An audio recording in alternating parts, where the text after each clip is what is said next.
రేపు రానున్న ఎన్నికల్లో రాజశేఖర కనుల వీక్షణంగా చూస్తా ఉన్నటువంటి సందర్భాన్ని మనం చేస్తా ఉన్నా. ఆనాడు మనకి తెలుసు అయోధ్య రామయ్య రావణ సంహారం కోసం అక్కడ శివలింగాన్ని ప్రతిష్ఠిస్తే ఇక్కడ ఈ అయోధ్య రామయ్య రాజశేఖర రెడ్డి గారి విగ్రహాన్ని ఆవిష్కరిస్తా ఉన్నాను. చేస్తా ఉన్నా ఇదే ఆనాటి దివంగత నేత వైఎస్ రాజశేఖర రెడ్డి గారి విగ్రహావిష్కరణ చేసిన అందరి ఎన్నిక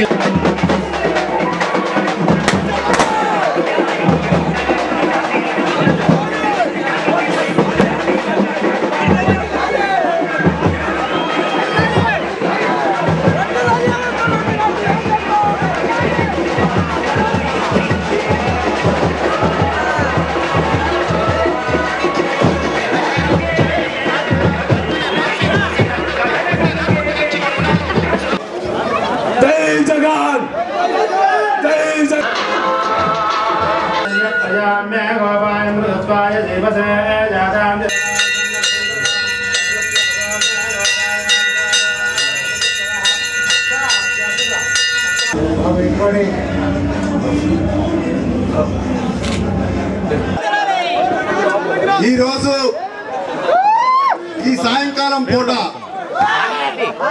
మన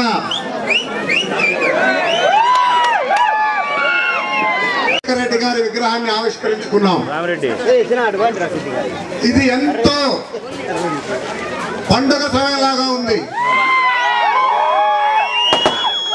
ఇది అందరికీ ఎంతో ఆనందంగా ప్రతి ముఖంలోనూ ఒక చక్కటి ఆనందం కనిపిస్తా ఉంది. ఎందుకు ఈ ఆనందం? ఎందుకంటే ఒక మహానుభావుడు ఆయన పేద ప్రజల కోసం, రైతుల కోసం, విద్యార్థుల కోసం, మహిళల కోసం, మరి పల్లెటూరులో ఉండే మల్లాంటి వాళ్ళ కోసం ఆయన గుండె ఎంత కొట్టుకుందంటే అధికారంలోకి వచ్చిన 5 సంవత్సరాల్లో ఏ విషయంలో చూసినా కానీ పేద గుండె వైపు, ప్రతి గ్రామం వైపే ఆ గుండె చూసింది. అటువంటి ఈ ప్రతి గుండెలో కూడా ఏముండేదంటే, అబ్బా మాకు రాజశేఖర రెడ్డి గారు ఉన్నాళ్ళే, ఆయన చూసుకుంటాళ్లే, ఆయన దగ్గర ఉండాల్సిన అవసరం లేదు. కానీ అట్లా అయిపోయాడు. ఆ విధంగా ప్రతి మనిషి కూడాను రాజశేఖర రెడ్డి గారు అనే ఒక భరోసా మనకుందలే అనేటటువంటి ఆలోచనలు ఆ రోజుల్లో. అందుకే ఆ మహామనిషి చనిపోయిన తర్వాత ప్రతి ఒక్కళ్ళం ఆయన్ని గుండెల్లో పెట్టుకునే విధంగా ఆ భరోసా ఇచ్చిన భరోసా. మనం ఎక్కడికైనా గుడికి వెళ్తే అబ్బా మనకి ఇబ్బందులు ఉన్నా కానీ మనకి దేవుడు ఉన్నాళ్లే అని ఎట్లా భరోసాగా అయితే ఉంటాం, వాళ్ళ నాయనలాగా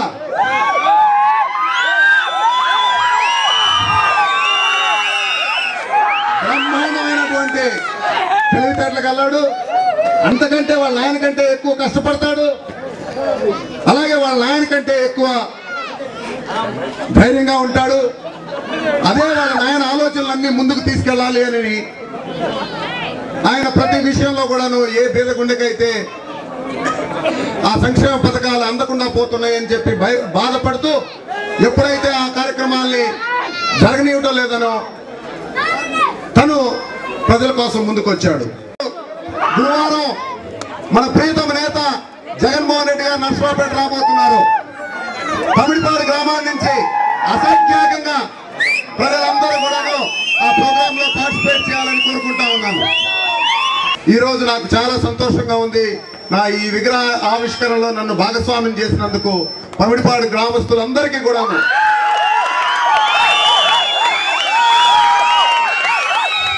ఈ ఉత్సాహం చూస్తుంటే నాకు అనిపిస్తుంది, రేపు అపోజిషన్ పార్టీ అనేది లేదేడా,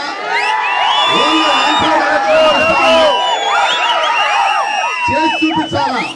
రాజశేఖర రెడ్డి గారు రుణం తీర్చుకోవాలి. అందరూ కూడాను మనం ఖచ్చితంగా ఆయన రుణం తీర్చుకోవాలా. పైన ఆయనకి మనం అందరం కూడాను వాళ్ళ అబ్బాయిని ముఖ్యమంత్రిని చేసి ఒక పెద్ద బహుమానం ఇవ్వాలా. ఆ విధంగా అందరూ చేస్తారని చెప్పి నాకు ఈ అవకాశం ఇచ్చినందుకు అందరికీ కూడాను ధన్యవాదాలు తెలుపుకుంటున్నాను.